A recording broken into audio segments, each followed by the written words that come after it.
Cet après-midi, dans une grande épicerie de luxe parisienne, les clients sont invités à un drôle d'exercice. Consommer de l'huile à la cuillère. Ah, elle est douce. Voilà, pour ça je la fais goûter en premier. Vous voulez voir la différence avec une récolte un petit peu plus... Non, moi ça me suffit, merci. Bon, première expérience de dégustation d'huile d'olive à la cuillère. Pierre Julien est le fondateur d'une marque d'huile d'olive produite en Grèce. Une huile de caractère, fabriquée dans les règles de l'art. Reste à la faire connaître. Il y a évidemment quelques connaisseurs. Déjà, au niveau de la consistance et de la couleur, elle est différente. Ouais. C'est les petits oliviers aussi qui sont en haut des montagnes. Ah, j'adore. Ouais. Ça, c'est un vrai goût d'olive. Mais il y a surtout pas mal de novices. Même en épicerie fine, déguster de l'huile à la petite cuillère reste une curiosité. C'est intéressant, mais c'est vrai que l'huile, je fais pas, je prends pas avec cuillère, je prends pas avec cuillère. Je mélange avec les salades, et là. L'huile à boire, c'est un concept qui a du mal à passer. Voilà. Et vous allez voir, celle-ci est beaucoup plus verte.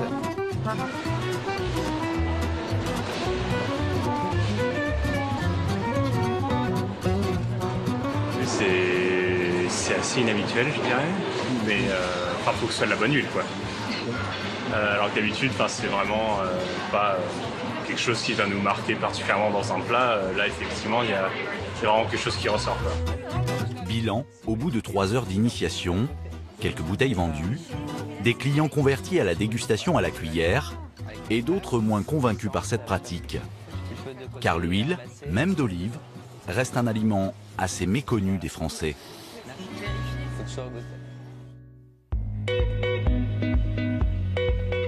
Olive, tournesol, colza, mais aussi cameline, lin, pépins de courge ou encore avocat, les Français consomment 1,7 million de tonnes d'huile par an, presque autant que de la viande.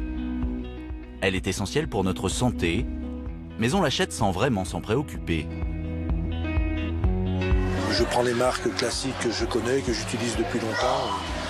Je ne m'attarde pas trop sur la composition. L'huile de tournesol, j'achète une entrée de gamme MDD et ça va très bien. Je ne vais pas chercher bon de ce côté-là, alors que derrière, ce qu'on mange, c'est pas forcément bon. Je ne vais pas me déculpabiliser d'un côté pour culpabiliser de l'autre. C'est ça. Le marché est largement dominé par les industriels et ils ont parfaitement intégré l'argument santé. À lire leurs emballages, leurs produits se parent de toutes les vertus. Allégé, riche en oméga 3 ou 6, source de vitamine E ou D. Dans cette profusion d'étiquettes et d'allégations santé, avec des tarifs variant de 2 à 60 € le litre, comment choisir? Comment sont fabriquées nos huiles? Et y en a-t-il vraiment de meilleurs que d'autres pour la santé?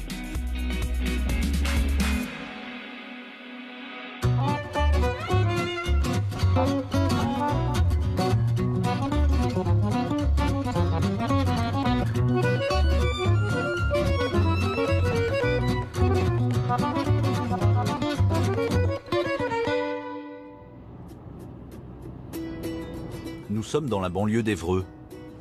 Christelle est une jeune femme accro à la cuisine. Alors quand il est question d'huile, elle recherche avant tout l'originalité. Et elle fait très attention à ce qu'elle achète.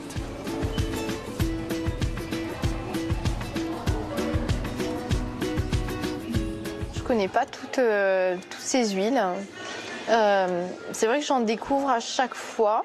Par exemple, je vois une huile d'olive origine UE, c'est de l'Union européenne, mais j'aimerais bien savoir si elle vient d'Espagne, si elle vient d'Italie. Et je préfère lire ce qu'il y a. L'arôme naturel de truffe, E307, c'est pas de la truffe. Et surtout que le petit bidon, là, c'est 7,99 €. C'est de l'arnaque. Et ça, déjà, ça fait que ça me donne pas très envie de l'acheter. Une olive d'Espagne est-elle forcément meilleure qu'un additif à la truffe? S'orienter dans un rayon huile relève parfois de l'exploit. Dans toutes les huiles, il y en a une que je choisirais. C'est laquelle? C'est celle qui a gagné. C'est celle-ci. Extraction en froid, déjà, ils ont précisé. Bon, vierge extra et bio. Et le packaging. Voilà, donc finalement, ce produit a tout bon. Le produit clairement étiqueté rassure Christelle. Un seul détail bloque. 8,99. Elle n'est pas donnée. Hein. Elle va rester ici bien gentiment. C'est souvent le problème avec les huiles. Les prix ont tendance à flamber. Pas de nouvel achat aujourd'hui pour Christelle. La jeune femme de toute façon a déjà pas mal de bouteilles à la maison. Huile de coco, de colza, d'olive, de pépins de raisin, de homard, de sésame grillé, d'argan, de pistache, de noisettes et de noix. La majorité des Français n'a que 2 ou 3 huiles dans ses placards.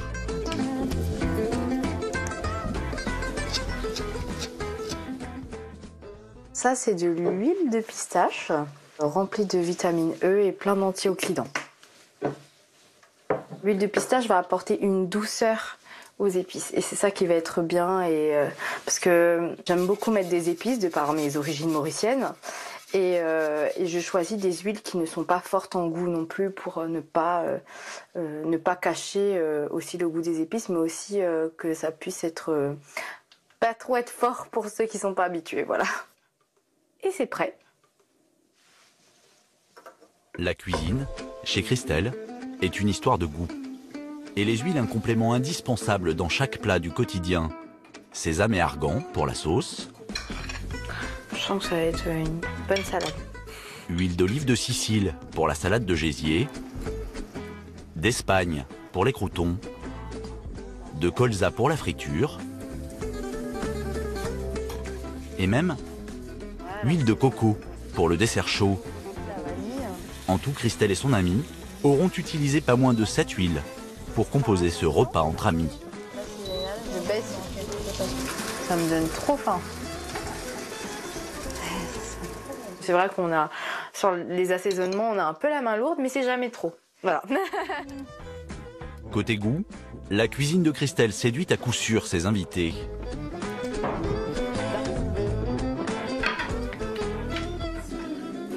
C'est bon, hein? Côté nutrition, c'est un peu moins évident. Retour à Paris. Florence Foucault est diététicienne nutritionniste.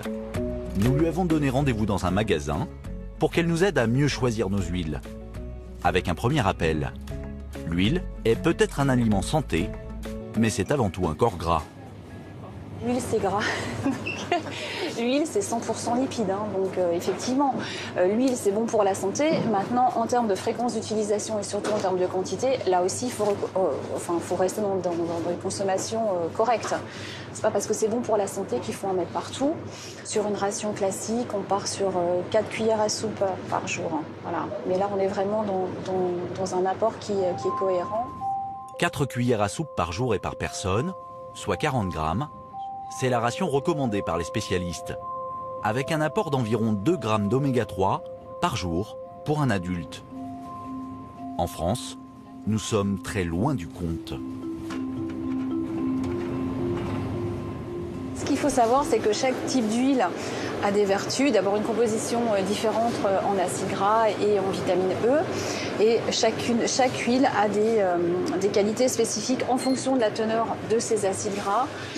Pour connaître la composition d'une huile, il faut effectivement regarder sur l'étiquette. Regardez la teneur en acides gras polyinsaturés. Les acides gras polyinsaturés sont les oméga 3, les oméga 6. C'est intéressant notamment au niveau des oméga 3. Sur certaines bouteilles, on va voir le détail des oméga 6 et des oméga 3. On va pouvoir donc voir la teneur, notamment sur ce type d'huile par exemple. On a 60 grammes d'acides gras polyinsaturés et on a 47 grammes d'oméga 3. Donc c'est une huile qui est particulièrement riche en oméga 3. Ce qui est intéressant puisque on sait aujourd'hui que les Français ne consomment pas suffisamment d'oméga 3. Il faut apporter plus d'oméga 3 dans l'alimentation de façon à avoir un bon rapport entre les oméga 6 et les oméga 3. ce rapport permet de prévenir les maladies cardiovasculaires. Ce type d'information est plutôt facile à trouver en magasin bio comme ici, où la plupart des huiles sont très transparentes. C'est beaucoup plus rare sur les huiles grand public. Donc après, il y a aussi des recommandations que le fabricant met sur l'étiquetage. Ne pas utiliser pour la friture et ne pas chauffer. Alors, je suis d'accord avec vous, c'est écrit en tout petit, mais c'est quand même écrit. Donc voilà, d'où l'intérêt de vraiment regarder l'étiquetage, tant pour les valeurs nutritionnelles que pour le mode d'utilisation, conseil d'utilisation des huiles. Car toutes les huiles, en particulier celles très riches en oméga 3, ne permettent pas de faire frire les aliments. Autre inconvénient, elles sont souvent beaucoup plus chères. Selon Florence Foucault, on peut cependant bien se nourrir sans forcément se mettre sur la paille. L'association, je dirais, avec le meilleur rapport nutritionnel et économique, ça va être Olive et Colza. On a une association qui permet de se rapprocher des recommandations tant en apport en oméga 6, oméga 9 et oméga 3. Et puis il va y avoir aussi le critère gustatif. Il faut savoir que l'huile balsame grillée, par exemple, a un goût particulier. Donc il faut aussi mettre dans la balance le côté gustatif, puisque l'alimentation, c'est aussi un côté plaisir, un côté gustatif et organoleptique. C'est une des raisons pour lesquelles les ventes d'huiles vierges gagnent chaque année des parts de marché. Elles ont tout simplement plus de goût. Dans cette quête des saveurs, la grande gagnante sur le marché français, c'est l'huile d'olive.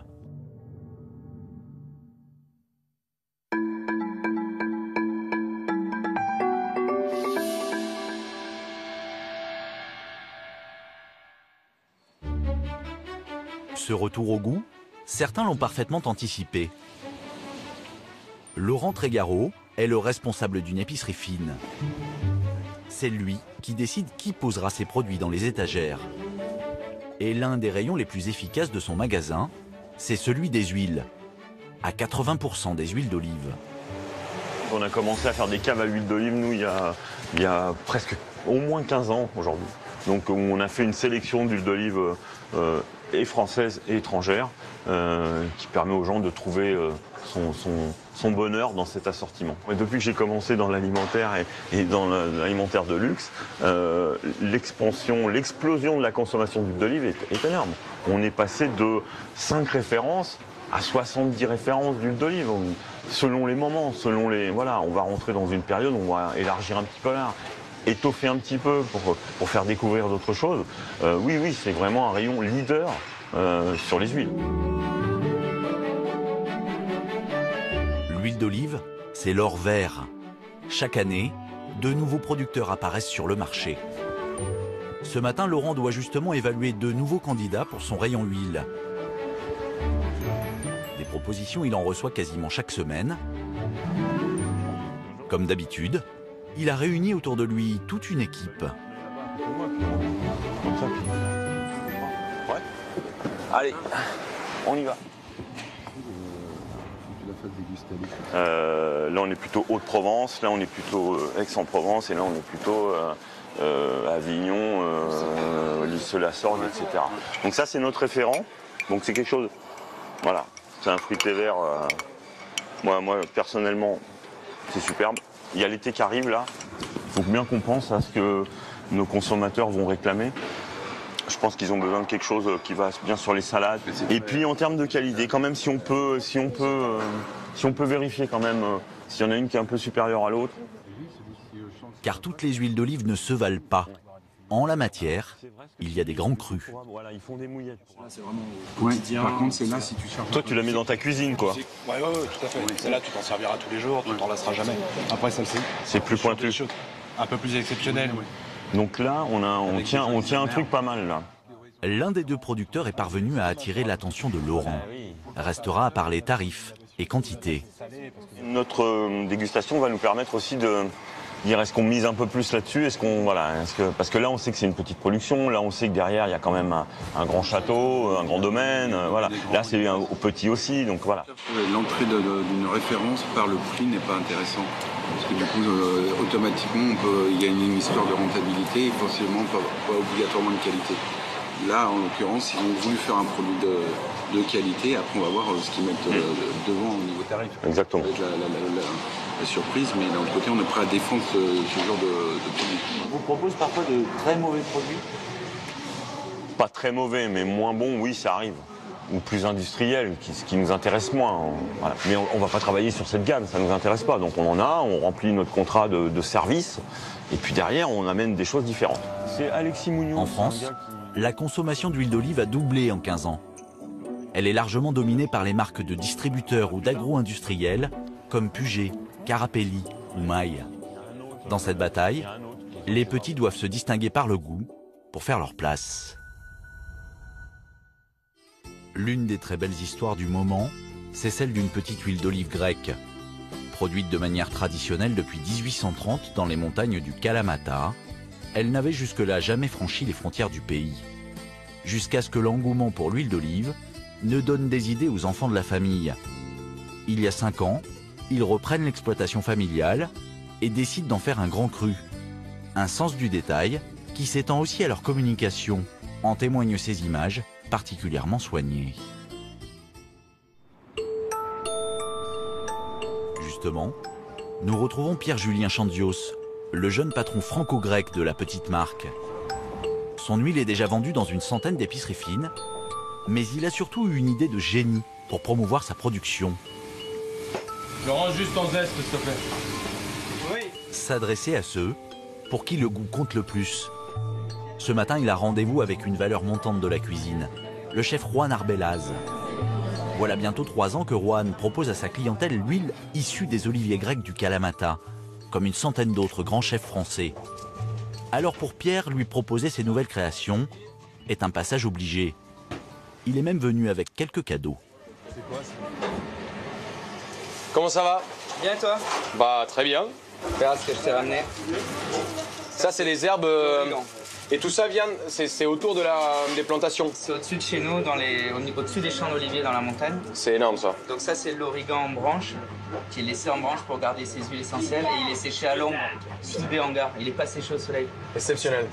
C'est génial. Et ça tu peux le faire aussi dans les infusions avec les huiles quoi? Ouais. Très bien. Alors? Qu'est-ce que je t'ai ramené? Surprise. T'es sur des huiles... Ouais, c'est 2 huiles qu'on a bossées là, lors de la dernière récolte. Ouais. On les a fait infuser, une au citron, avec le zeste, et l'autre au basilic. Génial ça. Et tu fais des infusions à froid? Ouais, en fait, c'est lors du malaxage. Ouais. On va jeter les écorces comme ça de citron. Et puis ensuite, on en extrait par centrifugeuse à froid. Génial. Juan Arbelaz utilise une dizaine d'huiles différentes. Nous, l'huile est tellement bonne, on se la fait en shot. Hein. Prends celle-là en premier, c'est peut-être un peu moins puissant. Mais limite, on pourrait même travailler, essayer de cette huile infusée à la Kalamata pour avoir des parfums d'agrumes aussi. Ouais. Tu me fais goûter? Et basilic, c'est top. Hein.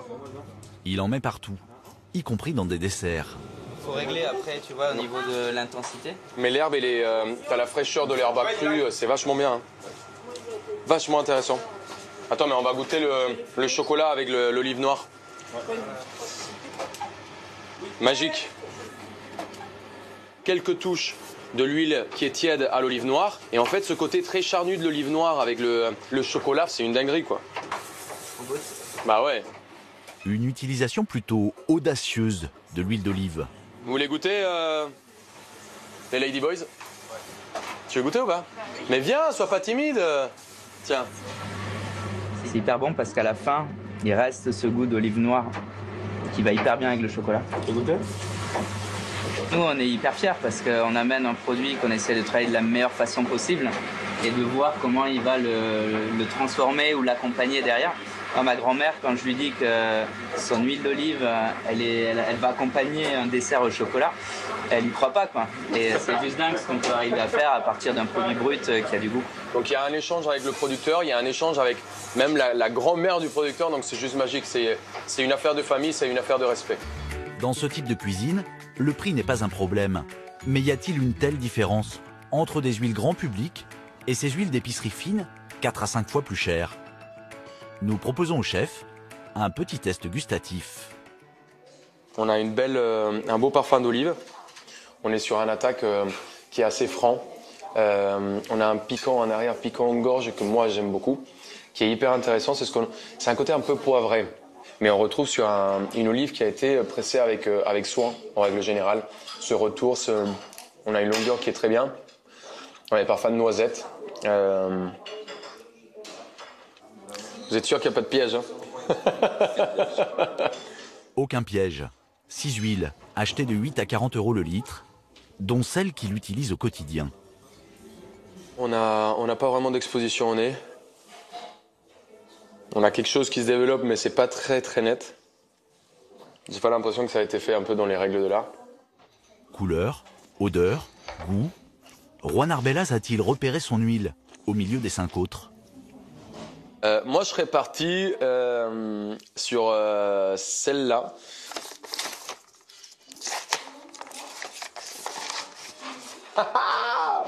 Hey, à l'aveugle. Ça, c'est la. Donc c'est la bouteille qu'on utilise aujourd'hui en cuisine. Le jeune chef est soulagé. Sur les 5 autres, sans surprise, le goût est en accord avec le prix des bouteilles.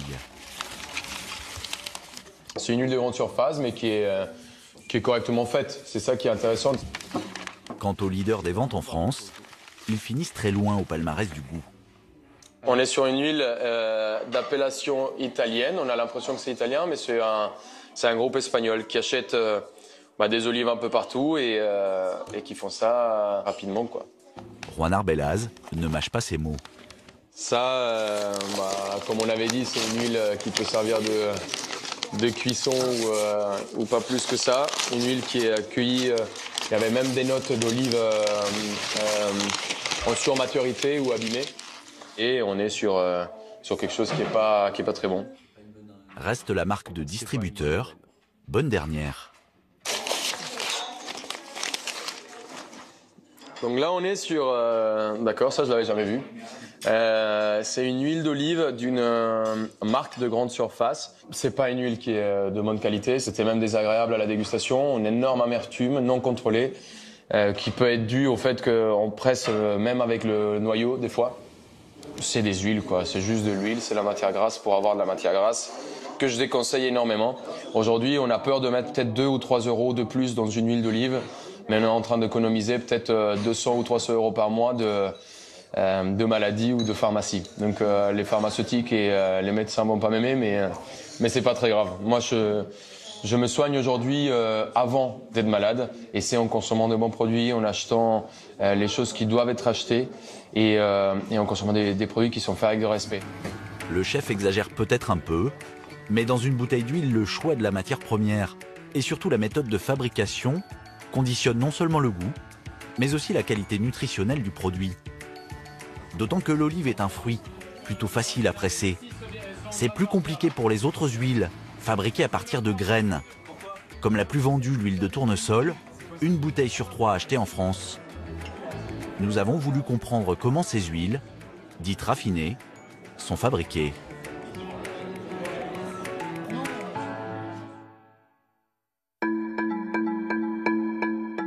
En France, aucun industriel n'a accepté nos demandes de tournage. Pour en savoir un peu plus sur ces huiles raffinées, nous prenons la direction de l'Argentine, en Amérique du Sud, à 11 000 km de Paris. Le pays est grand comme 5 fois la France. C'est le 2e exportateur mondial de produits dérivés de tournesol, derrière l'Ukraine. Les géants mondiaux de l'huile ont implanté des sites de production à proximité de l'immense port de commerce de Buenos Aires pour inonder la planète d'huile et d'aliments pour animaux.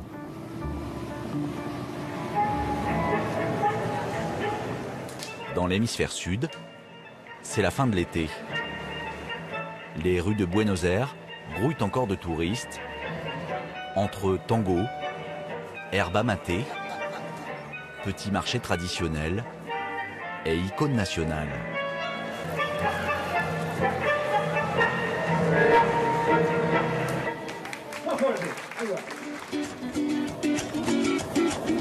Loin de la douceur porteña, à 400 km vers l'ouest, la récolte bat son plein. Sur la route, un interminable balai de camions fait la navette entre les champs de tournesol et les huileries. Pour comprendre de quoi sont faites nos huiles, nous avons rendez-vous à 6 heures de voiture, dans la province de Carlos Casares. C'est l'un des berceaux de la production de tournesol, à l'orée des plaines immenses de la Pampa argentine. Ici, la majorité des champs est exploitée par une coopérative, Tomás, pour laquelle Juan Pablo Yaquinta produit une espèce de tournesol génétiquement modifié depuis 12 ans. La zone cultivée en tournesol va de Carlos Casares jusqu'à l'ouest et de Casares au sud. À l'ouest, il y a la Pampa et au sud, il y a la zone de Bolivar, Etapalqueo et La Varia. Ici, à Casares, il y a toujours eu du tournesol. C'est un des endroits où se sont installés les premiers cultivateurs. Il y a même la fête nationale du tournesol ici à Casares. Une zone immense, 1,5 fois l'Île-de-France. Cet après-midi, Juan Pablo arpente un de ces nombreux lots de tournesol. Ce qu'on va voir maintenant, c'est l'état des tournesols, comment ils sont, pour voir si on peut faire la récolte. Dans cette immensité agricole, le plus compliqué est finalement d'arriver jusqu'au champ. Attends, faut voir comment on y accède là. Je crois que c'est par là, mais il faut repasser par ici. Si l'Argentine est devenue un tel géant des céréales et des oléagineux, c'est à cause de ses surfaces immenses et de son climat propice. Mais aussi parce que le pays a ouvert grand la porte aux espèces génétiquement modifiées il y a déjà plus de 20 ans. Dans son champ, Juan Pablo n'en fait pas mystère. Le tournesol à point est loin de l'image d'Épinal vendue sur les bouteilles.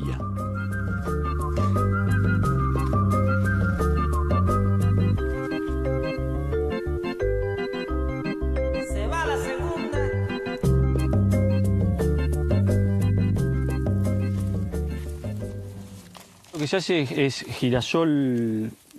ce qu'on a, c'est un tournesol commun qui va servir aux huileries. Le seul qui s'est développé et qu'on cultive, nous, c'est un tournesol spécial, le tournesol oléicole.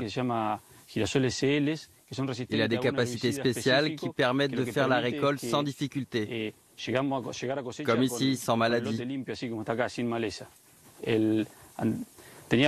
En fait, on avait beaucoup de gros problèmes de maladies sur les parcelles. Et ça faisait beaucoup chuter le rendement. Mais grâce aux nouvelles technologies, on a enfin réussi à cultiver sans maladie. En Argentine, les sols agricoles ont longtemps souffert des hautes doses de pesticides et d'insecticides de l'agriculture intensive. Jusqu'à ce que la révolution technologique, portée par les géants privés de la semence comme Monsanto ou Syngenta, leur livre des plantes génétiquement modifiées, plus résistantes aux maladies et aux pesticides, et surtout plus productives. Regardez, dans la graine de tournesol, on extrait l'huile. Et tout le reste s'utilise pour l'alimentation animale. La graine est plus noire, plus petite, et avec un peu de stries. C'est une façon de les différencier parce que toutes les plantes se ressemblent plus ou moins. Un champ comme celui-ci peut donner de 2500 à 3000 kg par hectare. Un rendement moyen jusqu'à 20% supérieur au meilleur rendement des cultivateurs français. On a des plantes très sèches et d'autres un peu plus vertes qui tombent un peu. Et finalement, c'est comme ça que c'est le mieux pour la récolte. Des champs comme celui-ci, Juan Pablo en gère des dizaines autour de Carlos Casares. C'est sa coopérative Tomás qui le salarie pour cela. Malgré l'inflation galopante que subit l'Argentine ces dernières années, il vit très bien de son métier. Il gagne environ 2500 € par mois, presque 10 fois plus que le salaire moyen.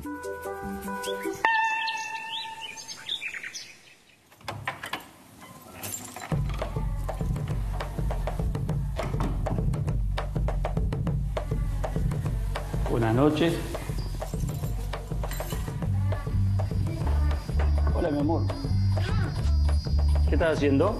Ce soir chez Juan Pablo, c'est barbecue et patates frites, un grand classique argentin. Et dans la salade, évidemment, l'huile de tournesol. Vamos a la mesa, chicos. Ya está la comida. Un dîner en famille, avant un périple plus au sud. Demain, pour la moisson, dans un autre de ses champs, du côté de Bolivar.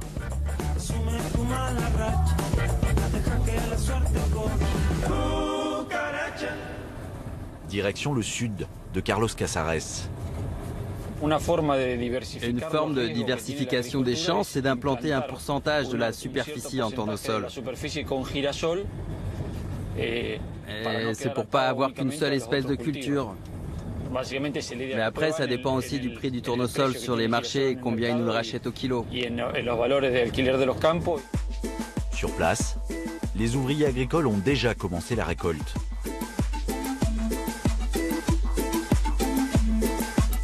Et ils vivent ici dans des petites cabanes. Et pendant toute la récolte, ils dorment dans les champs, sur place. Tant que la récolte n'est pas finie, ils ne rentrent pas chez eux.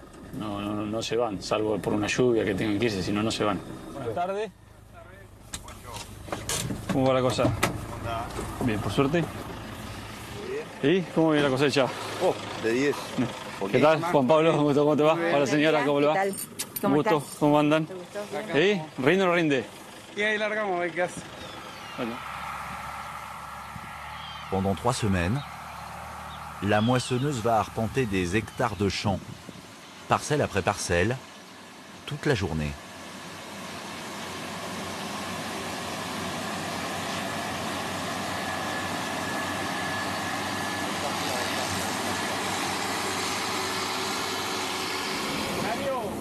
On commence dès que possible le matin, jusqu'au plus tard possible, de 11h à 11h du soir, parfois 1h du matin. Mais Juan Pablo a beau parfaitement connaître ses champs, comme la plupart des producteurs ici, il ignore totalement ce que vont devenir ces graines. Elles feront de l'huile, c'est à peu près tout ce qu'il sait, pour les géants mondiaux de l'huile comestible.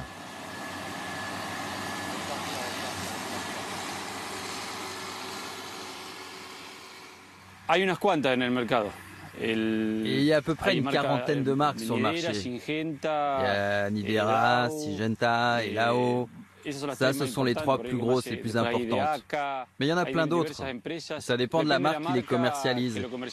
Ils peuvent mélanger les graines ou les mettre 100% pures. Ça dépend d'eux.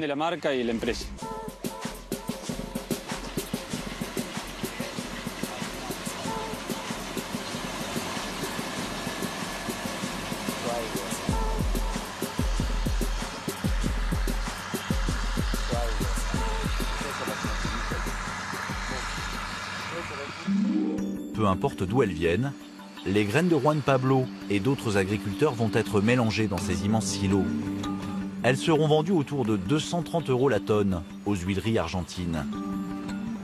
Ce sont elles qui transformeront ce tournesol génétiquement modifié en huile pour nos supermarchés.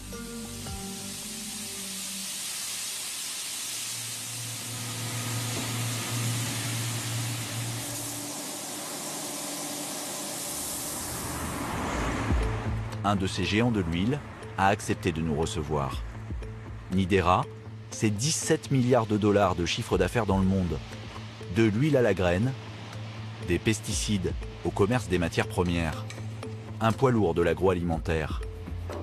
L'entreprise a accepté de nous montrer une partie du processus de transformation, la plus propre. Impossible de filmer le pressage, car pour tirer le maximum d'huile de leurs graines, les industriels utilisent une méthode qui a mauvaise réputation. Elles sont chauffées et mélangées à un solvant, l'hexane, un dérivé peu coûteux du pétrole, neurotoxique. Voici l'huile brute, telle qu'elle sort de ce traitement chimique. Fernando est ingénieur pour Nidera, responsable du raffinage. Pour pouvoir la vendre dans les grandes surfaces, il doit éliminer les restes d'hexane, de moisissures créées pendant le stockage, et de produits phytosanitaires.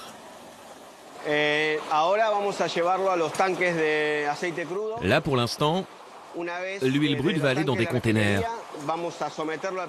Ensuite, elle sera soumise au processus de raffinage, puis on l'enverra dans des containers d'embouteillage. Enfin, elle sera mise en bouteille et vendue. Il va donc nettoyer l'huile. À partir de cette étape, nous n'en verrons plus une goutte. D'immenses cuves hermétiques, des kilomètres de tuyaux. Et si l'huile n'est plus accessible jusqu'à sa mise en bouteille, c'est peut-être à cause de la présence sur le site de ces cuves de produits toxiques, plutôt inquiétantes.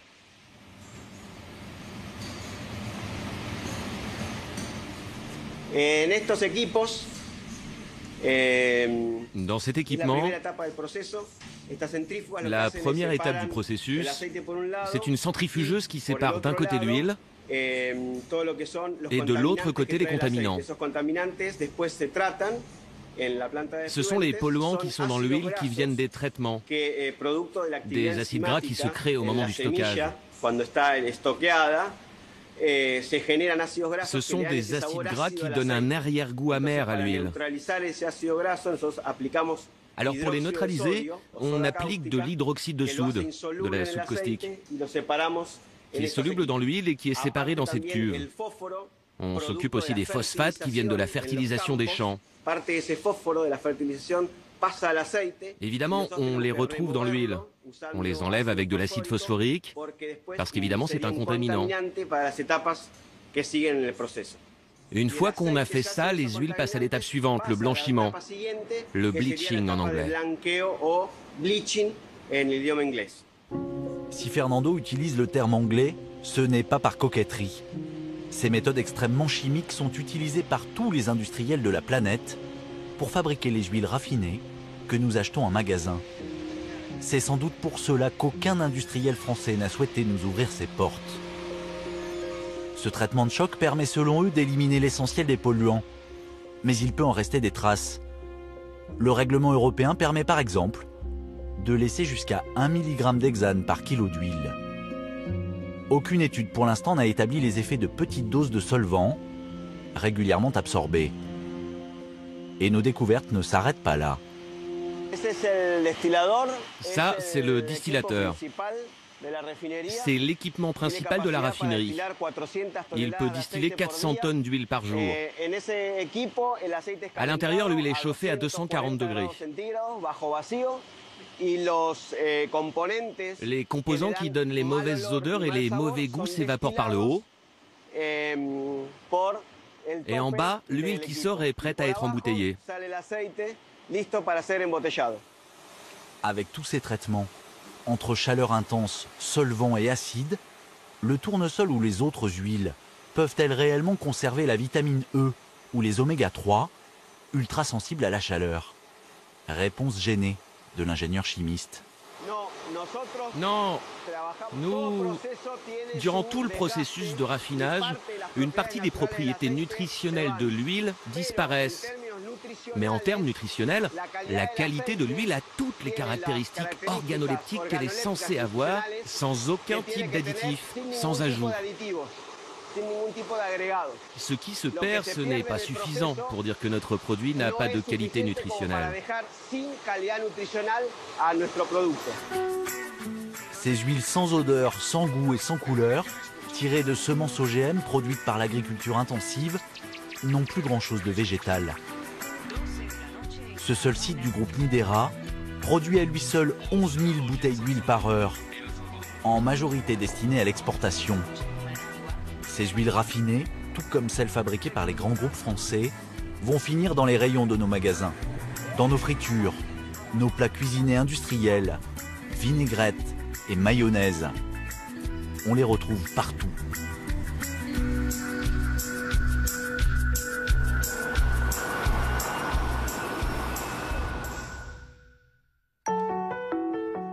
Nous retournons voir Florence Foucault. Que pense-t-elle de ce traitement de choc? La différence de valeur nutritionnelle entre des procédés de fabrication donc à froid ou des procédés d'extraction plutôt industriels, ça va être le fait que lorsque vous allez avoir une extraction à froid, les acides gras essentiels seront moins détruits, en tout cas seront plus préservés que si vous partez sur un procédé d'extraction industrielle où il va y avoir chauffage et différents procédés, et différentes adjonctions de ce que nous on appelle des auxiliaires technologiques. Des solvants. Voilà, et différents types de solvants qui, bien entendu, vont détruire une partie de ces acides gras essentiels. Au point que pour le marché français, par exemple, les industriels réinjectent dans leurs huiles du colorant, de la vitamine E ou des oméga-3 de synthèse. Ce n'est jamais précisé sur les étiquettes. Sur celle-ci, aujourd'hui, il y a 2 niveaux d'étiquetage. On va avoir des étiquetages nutritionnels où effectivement on va avoir la répartition en lipides, protéines, glucides. Et après, on va avoir un deuxième niveau d'étiquetage où le fabricant peut préciser cette teneur, ce qui n'est pas une obligation en l'occurrence. C'est vraiment du bon vouloir de l'industriel et du producteur de détailler un maximum son étiquetage et notamment la quantité et la qualité des lipides contenus dans l'huile. Vu l'impact économique des allégations santé, si l'industriel ne marque rien, c'est que les quantités d'oméga-3 ou de vitamines sont bien trop faibles pour constituer un argument de vente.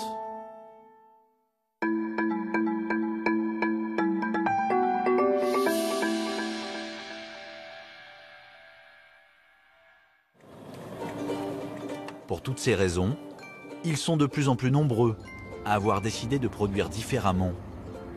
Direction l'Ardèche.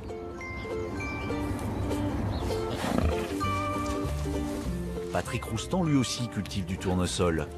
Petit, il jouait déjà dans les champs de son père. Une fois agriculteur à son tour, il a pris le virage du bio. Désormais, il vit sur 17 hectares en polyculture, où il produit aussi bien du tournesol que du blé, de l'olive ou du miel. On stocke ici, là, donc les graines, c'est des graines de tournesol qui ont été triées suffisamment pour qu'on puisse les mettre dans la presse et en extraire l'huile. C'est la variété Corallia qu'on fait, qui est une variété rustique, qui est bien adaptée à la culture en bio dans les zones un peu précoces comme chez nous ici dans le sud. Le choix d'une variété rustique sans OGM ni pesticides fait clairement chuter les rendements. Les rendements en bio, bien sûr, sont plus faibles. On va perdre environ 20 à 25% de rendement par rapport à des cultures classiques. 1,5 tonne à l'hectare pour Patrick, contre plus de 2 tonnes pour l'agriculture conventionnelle et presque 3 pour les Argentins, grâce aux OGM. Donc ici, on se trouve dans la salle où on effectue le pressurage du tournesol. Donc on a la presse à tournesol, le filtre, ici, pour filtrer. Et ensuite, on a plusieurs petites cuves pour stocker l'huile. Et c'est aussi simple que cela. Cette huile se garde évidemment moins longtemps qu'une huile industrielle, mais pour Patrick, elle n'a rien de comparable. C'est bien sûr une huile bio qui a été pressée à froid et qui n'a pas été ni désaromatisée, ni décolorée, ni quoi que ce soit. Elle a gardé tous ses arômes, tout son goût et toutes ses propriétés. Donc c'est un produit qui respecte à la fois la nature, les cultures, qui respecte aussi notre sol. On peut constater que ça ressemble bien au tournesol quand il est en fleurs, c'est la couleur des pétales. Et c'est un parfum bien particulier. Et tous ceux qui ont eu l'occasion de longer des champs de tournesol retrouveront cet arôme qui est bien spécifique à la fleur de tournesol. Évidemment, difficile de comparer la très petite entreprise de Patrick avec les géants mondiaux de l'huile. Pourtant, il n'y a pas que de petits producteurs bio qui produisent sans solvant. Les graines bio que Patrick récolte, à 80%, sont vendues à une très grosse PME, à quelques kilomètres de là.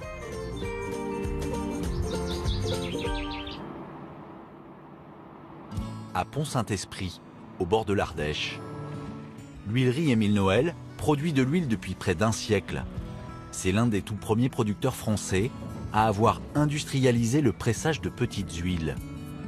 La PME familiale produit de l'huile d'olive, de tournesol ou de colza, mais aussi de lin, d'avocat ou de cameline, en tout une trentaine de références. C'est lors de la grande crise des oliviers en 1956 que le fondateur spécialisé dans l'huile d'olive a eu l'idée de trouver d'autres productions pour faire tourner son moulin. Alors évidemment, la production n'a qu'un lointain rapport avec les méthodes des groupes agro-industriels, à commencer par le prix d'achat des matières premières, 2 à 3 fois plus élevé dans le bio.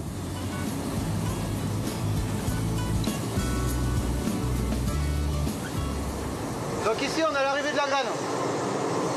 Donc la graine de tournesol qui a été nettoyée préalablement à la réception du camion rentre en zone de trituration par cette arrivée.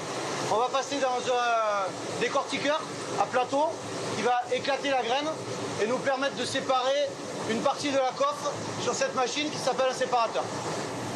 Ici, tout est mécanique. Alors contrairement au site industriel, l'huile et ses composants sont visibles partout. On peut même les toucher. Donc le séparateur qui est ici est en fait schématiquement un tamis qui va nous permettre par aspiration des poussières et par tamisage de séparer les différentes parties de la graine. On a à ce niveau de la poussière qui pourrait être responsable d'un mauvais goût donné à l'huile. À ce niveau, vous avez plutôt de la coffre et donc en sortie du séparateur, on a la graine prête à être triturée. Une fois nettoyées, les graines n'ont plus qu'à être pressées. Cela se passe dans ces immenses moulins mécaniques. Donc ici on est au cœur de la fabrication, on est sur la presse de trituration. Donc vous avez le principe d'une presse de trituration, c'est un arbre à vis sans fin qui passe dans une cage, la cage laissant passer l'huile et le tourteau sortant au bout de l'arbre. Donc ici vous avez de ce côté le tourteau qui sort.